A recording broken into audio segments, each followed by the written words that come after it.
Hello, I'm Alister McGrath and I'm a theologian at Oxford University. And I'm fascinated by the borderlands of Christianity, atheism and the natural sciences. And I've written and spoken extensively on these themes. I want to tell you how I became interested in these questions and how my own personal journey of discovery and exploration has taken place over the last 50 years. And perhaps also reflect on what I've learned along the way. Because I moved from being, what I have to say was a rather dogmatic teenage atheist in the first place, to becoming a kind of best-selling Christian writer and academic theologian in the second. So many people have asked me, how did you change? How did you move from your early atheism to Christianity? And what did you learn? Well, that seems a really good idea. So what I've done is to write a series of informal presentations to tell you all about this. And each of these presentations only about 20 minutes long. But I've broken them down into smaller segments. You can pause at each break if you want to. And I've kept these really very informal. They're not really a lecture at all. It's more like a conversation. And in case you're wondering, I'm simply recording these in the study at my home in the Cotswolds near Oxford. Now, as you probably know, I'm a great admirer of C.S. Lewis. And C.S. Lewis had some very interesting thoughts about the role of a writer. For Lewis, a writer is someone who has seen something important or interesting and wants to help others to see it as well. And that's the approach I'm taking in these presentations. I want to explain what I've seen. In other words, what I've discovered in my journeying from atheism to Christianity, in the hope that you may find this interesting or perhaps even helpful. So, let's get started. We're going back to the 1960s. When I was just starting out as a scientist, and back then I believed that atheism was the only serious intellectual option for a thinking person like myself. I loved science and I thought, or I think more accurately I was told, that this meant that I couldn't take religious belief seriously at all. But actually, I don't think that anymore. And what I want to do is to tell you how I changed my mind about that, and the questions I had to face as I made that transition. Now, I've entitled this series of presentations The Island of Faith. And some of you will be saying, well, that's very interesting, but why have you chosen that title? Well, I think it offers me a visual image that allows me to weave together three elements of my own story. First of all, abandoning my teenage atheism as if it were a sinking ship. Then discovering Christianity as if it were an island, and then exploring its rich landscape over many years. And that's just like being shipwrecked on an island and exploring this new habitat, a bit like Robinson Crusoe. So let me explain this in a bit more detail. Back in the 1960s, I thought that my teenage scientific atheism was like the Titanic, the supposedly unsinkable ship that was built in my native Belfast in 1911. Yet, like the Titanic, my own personal atheism hit some icebergs, above all the lack of evidence in its support, and it sank, and I found myself shipwrecked on the beach of a strange island of faith that I discovered was called Christianity. So I began to explore this island, and over many years I learned its language and its customs, and I decided to stay there. It was a place of tranquility and beauty, but above all, it helped me to make sense of the world and myself. So throughout this series of presentations, I'm going to use that image of discovering and exploring a strange island as a visual aid to help us frame some of the issues I had to confront in moving from a scientific atheism to Christianity. And these aren't just my questions. I'm sure that many of you will have faced these questions as well as you've thought about the really big issues of life. So let me tell you how I learned to love science in the first place.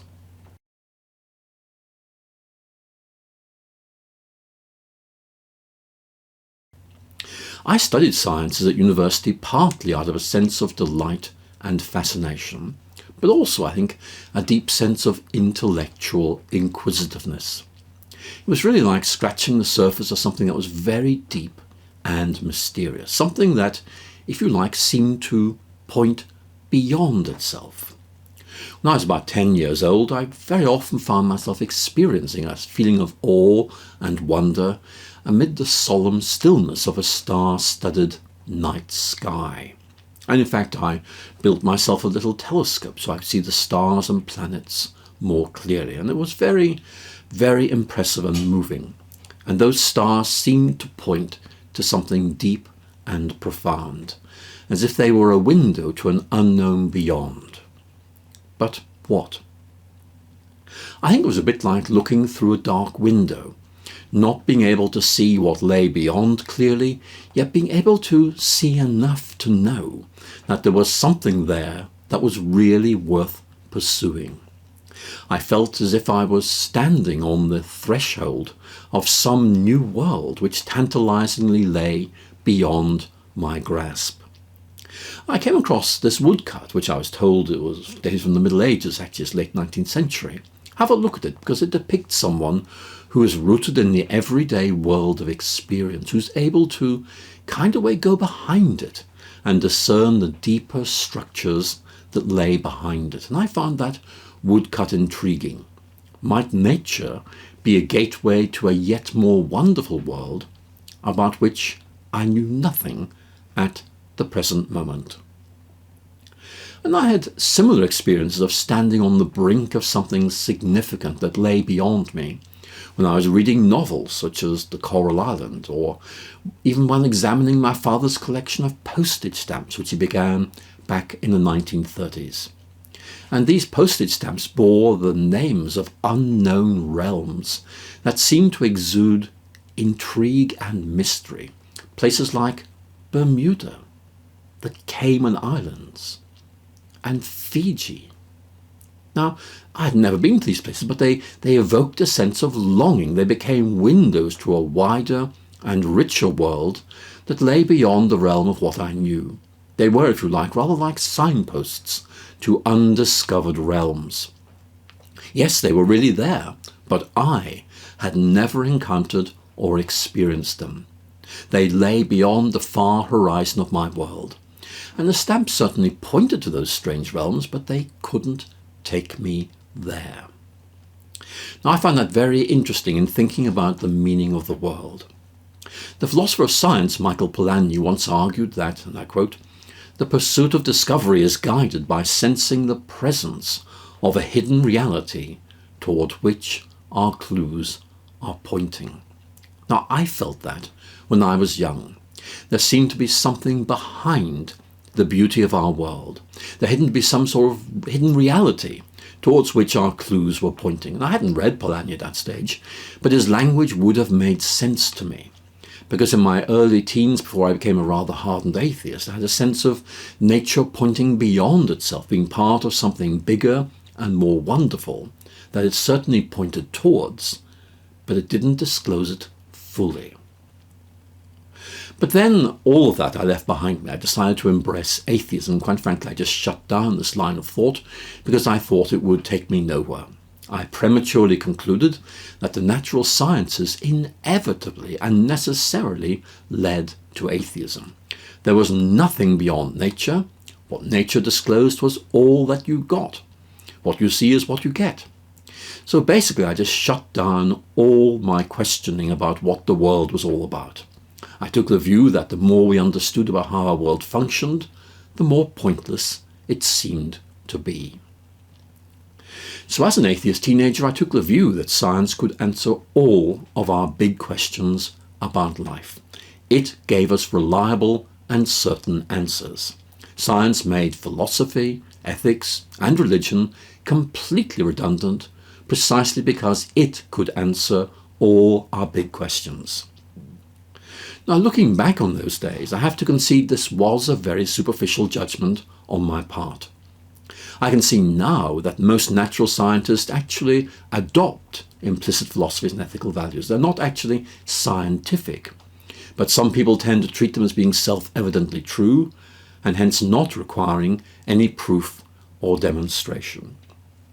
Now, obviously, there's a real problem there. I now see that, but at the time, you see, I didn't. Happily, professional philosophers such as Mary Midgley have rightly challenged the glib and simplistic philosophies that popular scientists so often sneak into their writings, presumably hoping that we won't actually know what we're doing.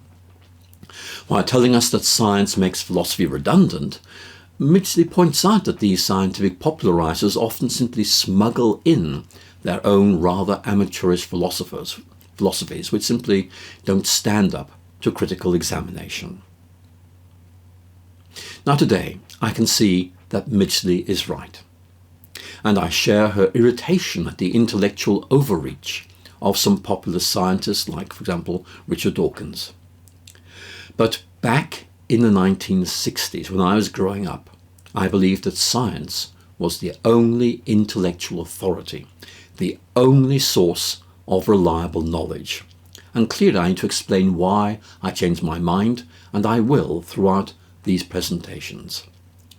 And one of the reasons really was beginning to discover the philosophy of science. And Karl Popper, who is a remarkable philosopher of science, once commented that science actually can't give us answers to what he called ultimate questions, the really big questions of life, like, why am I here? What's the point of life?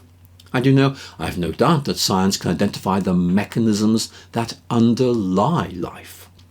But that's not the same as telling us what life is all about. So what I'd like to do is to think more about these big questions.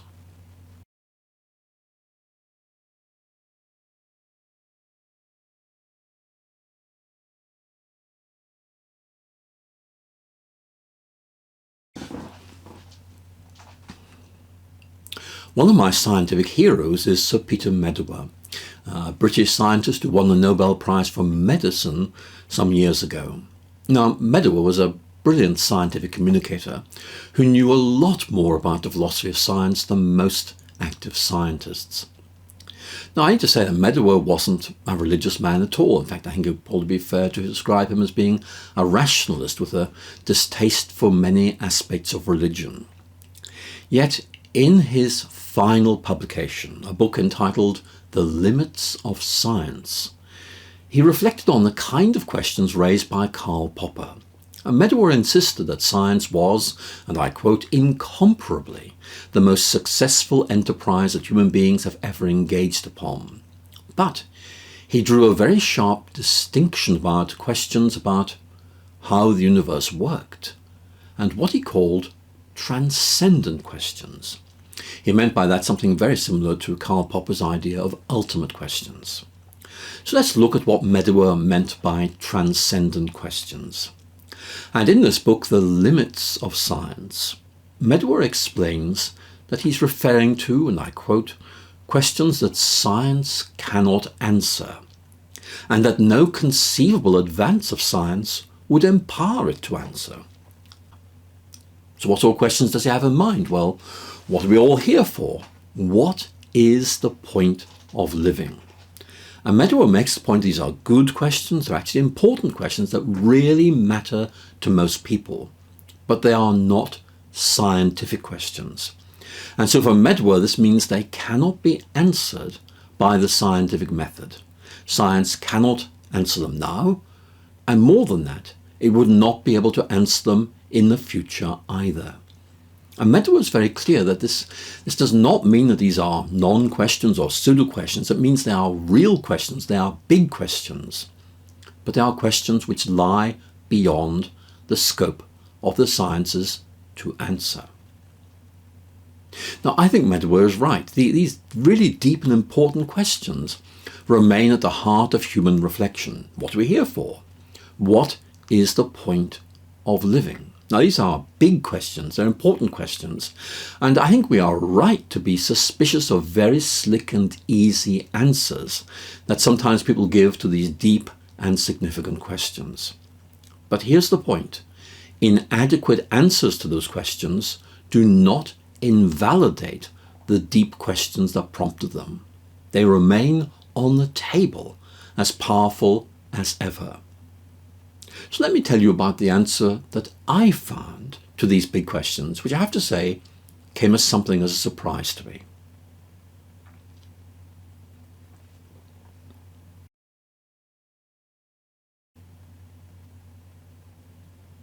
Now, for reasons I'll explain, I finally realized that we find our true identity and meaning through coming to know God. And this is definitely not what I thought when I was a restless teenager back in the 1960s. I was absolutely convinced back then that atheism was the only option for a thinking person, especially, of course, a scientist like me. Yet while I was a science student at Oxford University in the early 1970s, it gradually came to capture my thoughts and my imagination. And I began to realize that free thinking did not, as I'd thought, necessarily lead to atheism. There were other, more interesting possibilities. I could be a free thinker and also believe in God. Nobody imposed these ideas on me. I discovered them. They seemed to be compelling in their own right. And for me, discovering God was like finding a lens that helped me to see things more clearly. And the great Harvard psychologist William James once commented that religious faith is basically, and I quote him, faith in the existence of an unseen order of some kind in which the riddles of the natural order may be found and explained. For me, the important thing about faith is it doesn't just make sense to me, it makes sense of me as well. And believing in God is not, as I used to believe back in the 1960s, incompatible with science. Rather, it gives me an intellectual and moral framework within which I can understand and celebrate the successes of science while identifying and respecting its limits. And I'll have a lot more to say about that later.